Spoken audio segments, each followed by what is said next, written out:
کہ فاقم صلبک حتی ترجع العظام، اس طرح سے اپنی کمر کو سیدھا کرو یہاں تک کہ ہڈیاں اپنے مقام پر واپس آ جائیں۔ یہ ابن حبان اور مسند احمد کے اندر یہ جو ہے وہ روایت موجود ہے۔ تو گویا کہ ہمیں پورے اطمینان کے ساتھ تمام ارکان کو ادا کرنا ہمارے لیے ضروری ہے۔ اب اسی کے آگے نسائی اور ابو داؤد کے اندر انہی صحابی رفاع بن رافع ان سے روایت ہے کہ اللہ کے نبی صلی اللہ علیہ وسلم نے فرمایا تم میں سے کسی کی نماز مکمل نہیں ہو سکتی حتیٰ کہ وہ وضو کامل کر لے جس طرح اللہ تعالیٰ نے اسے حکم دیا، یعنی وضو کا اہتمام بھی بڑے آرام کے ساتھ، بڑے اطمینان کے ساتھ اور تمام ارکان کو بڑی تسلی کے ساتھ کر کے جو ہے وہ کرنا ضروری ہے۔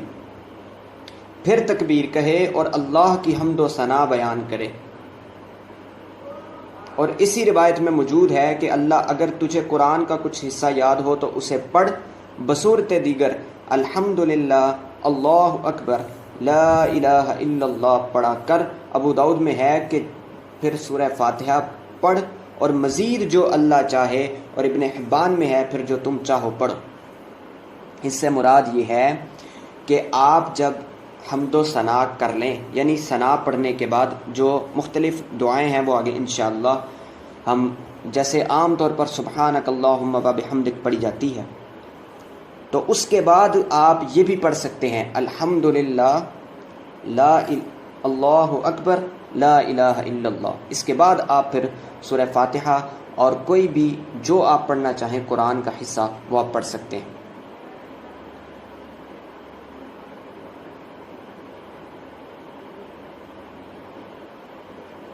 اب اس کے جو راوی ہیں، اب رفاع بن رافع بن مالک ان کی جو کنیت تھی وہ ابو معاذ تھی۔ اب ان راویوں کا جو علم ہے ان کے بارے میں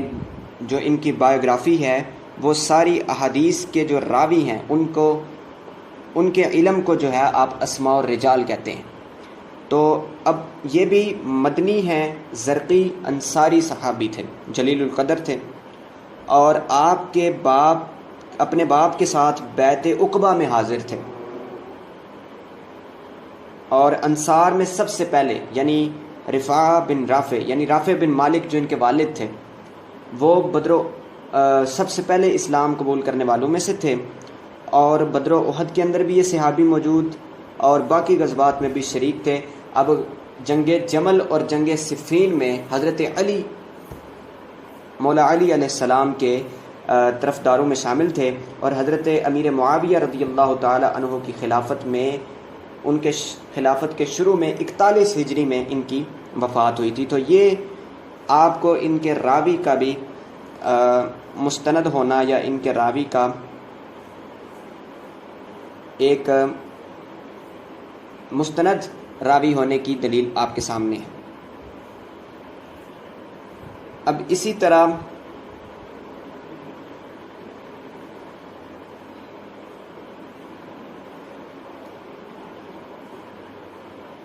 ابو حمید سعدی رضی اللہ تعالی عنہ جلیل القدر صحابی، مستند راوی، ان سے روایت ہے، یعنی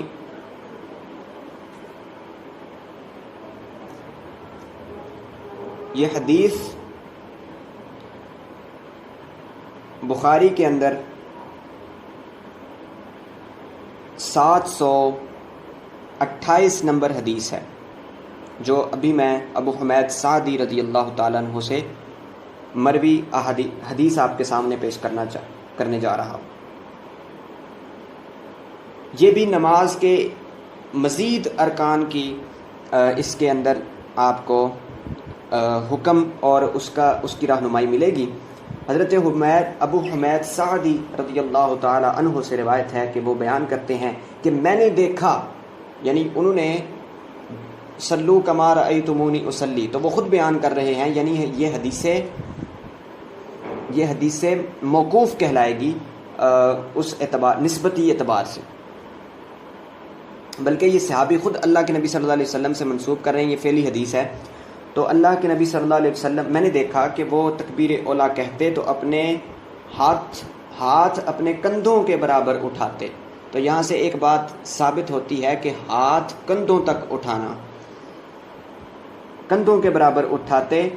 اور جب رکوع کرتے تو اپنے دونوں ہاتھوں سے اپنے گھٹنوں کو مضبوطی سے پکڑ لیتے، پھر اپنی پشت مبارک جھکا لیتے، پھر اپنا سر رکوع سے اٹھاتے تو سیدھے اس طرح سیدھے کھڑے ہوتے کہ ہر جوڑ اپنی اپنی جگہ پر لوٹ آتا، یعنی بالکل سیدھے جو ہے وہ بغیر کسی لغزش اور بغیر کسی بھی جو ہے وہ خرابی کے کھڑے ہونا ہے۔ پھر اس طرح اس کے بعد جب سجدہ فرماتے تو اپنے دونوں ہاتھ زمین پر اس طرح رکھتے کہ بازو زمین پر بچھے ہوتے، نہ پہلوؤں کی طرف سمٹے ہوتے، یعنی بازو زمین کے ساتھ بھی نہیں جوڑیں گے سجدے کے دوران، اور انہیں اپنی جو پہلو ہیں، یعنی آپ کا جو حصہ یعنی پیٹ کا یا آپ کے اطراف جو ہیں وہ بازو کے ساتھ نہیں لگنی چاہیے، نہ جسم کے ساتھ لگے اور نہ زمین کے ساتھ۔ اور آپ صلی اللہ علیہ وسلم دونوں پاؤں کی انگلیاں قبلہ رخ کرتے، یعنی دونوں پاؤں کی انگلیاں بھی بالکل سجدے کے دوران قبلہ رخ ہونی چاہیے۔ اور جب آپ 2 رکعت پڑھ کر بیٹھتے تو بائیں پاؤں کے اوپر بیٹھتے اور دایاں پاؤں کھڑا رکھتے، یعنی عام طور پر جو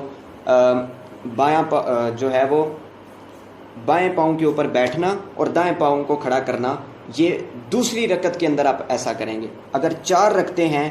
تو دوسری رکعت میں آپ اس طرح بیٹھیں گے، اور آخری رکعت یعنی چوتھی رکعت کے اندر آپ نے کیا کرنا ہے کہ اپنا بایاں پاؤں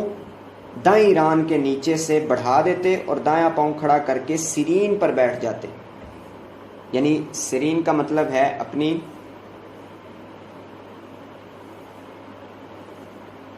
آپ جس کو گلوٹیل ریجن کہتے ہیں، آپ اس کے سہارے پہ بیٹھیں گے۔ یعنی اس سے مراد یہ ہے کہ اگر دوسری رکعت آخری رکعت ہے تو پھر آپ نے وہی کرنا ہے کہ دایاں پاؤں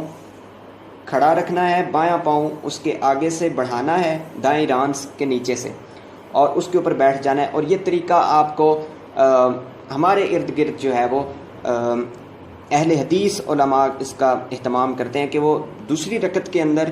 اسی طرح بیٹھتے ہیں جس طرح عام طور پر احناف بھی بیٹھتے ہیں، لیکن جو آخری رکعت ہے اس کے اندر وہی طریقہ ہے کہ آپ جو ہے وہ دایاں پاؤں کھڑا کر کے اس کے اندر سے گزاریں۔